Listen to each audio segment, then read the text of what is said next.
Okay, so in the second example, so we did example 1, we did that example there. Now we're doing the second one, which is similar to example 1. The difference between these two is that we have removed e to the power of x and put cos x, right? So what we are going to do there is we are going to say the integral of x cos x dx. Now, as I said, we have to pick our u to be x, right? Because when we differentiate x, we know it will give us a constant, and we will need that for that integral term that we get in our solution. That is the integral of v du dx with respect to x. So if our du dx is 1, that will be to our advantage, because we'll then say 1 times v. We're integrating that with respect to x, and that will just be the integral of v with respect to x. So in this case, we're going to say let u equals x du over dx equals 1, right?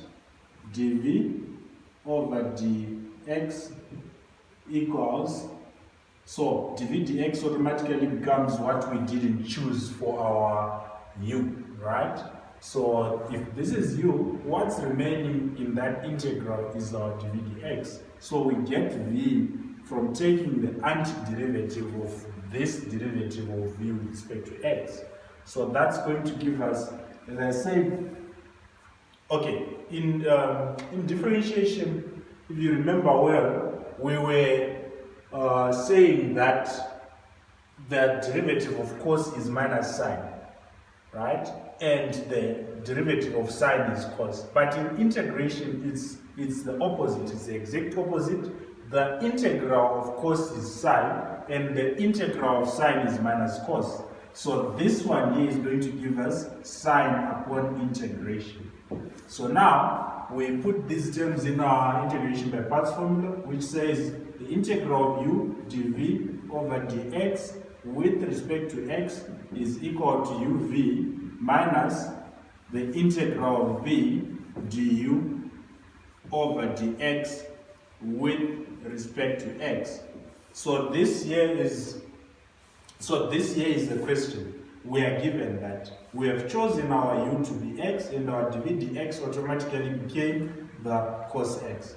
So we're integrating that with respect to x. So now what we are going to do is we are going to plug in these terms into our formula here. So if we do that, we'll have u is x and dv dx is cos x. We're integrating that with respect to x. The solution will be, so on the solution side, we're going to write uv. U is that, v is that. So u is x, v is sine x. We're going to get x sine x, that's the product of u and v, minus, that's this negative sign there. It's part of the formula for integration by parts. Then we integrate v, which is just, v is just sine x, du dx, which is 1 with respect to x. So this is what I was saying right here. This one here, 1 times anything is that something. So it means 1 times sine x will just give us sine x. So it's as good as we can omit this one, right? So we have something like that. So now the integral of sine x, as I said, will just give us minus cos x. So you will end up having minus cos x plus a constant of integration c.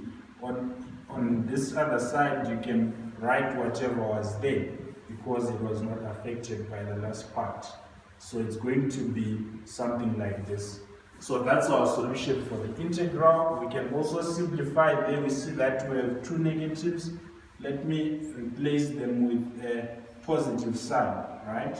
So we can replace that with a positive sign. And that's our final answer right there.